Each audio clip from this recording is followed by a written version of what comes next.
What's a question you ask yourself when you feel off but can't name why? Hmm. That's a great one. When I feel unsettled and I can't sort of explain it, one of the things I've learned to do, I didn't always do this, but one of the things I've learned to do is I don't rush to fix the feeling anymore. I've learned to really slow down and ask myself a pretty simple question that I think it's asking me and giving myself permission to be honest, which is, where am I feeling out of alignment with something I already know is true? When I ask myself that, like it does a bit of an unlock. Because I find for me, like that internal tension is often not about confusion, but it's about misalignment. And for me, it's about trying to create space for the gap between what I know and what I'm tolerating. And when I'm willing to pause and sit with that and really answer that question honestly, clarity usually follows. And I will say sometimes you know, I don't know about you, but I have to sometimes actively or mentally give myself permission. Like, well, what would you say if this was someone else's situation? Or what would you do if like all emotions were gone and you were just purely making like the best choice? Sometimes just disassociating from myself in that way, mentally disassociating, it's easier for me to call out like, this is actually what I'm feeling. But when I have the layers of the emotions or the layers of what I'm quote unquote supposed to do sitting on top of it, sometimes it's harder for me to get to it. Well, there was a season when I kept hoping something outside of me would change.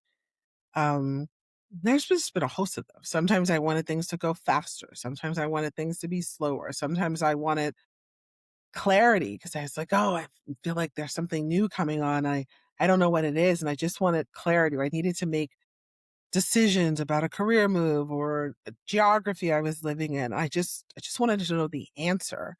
And sometimes I was just waiting on other people. I was waiting on, other people to make decisions and choices and, just looking for that direction. And eventually I basically had to face the reality that nothing around me was shifting because as much as I thought I was waiting on those things to shift, I was actually the one not shifting.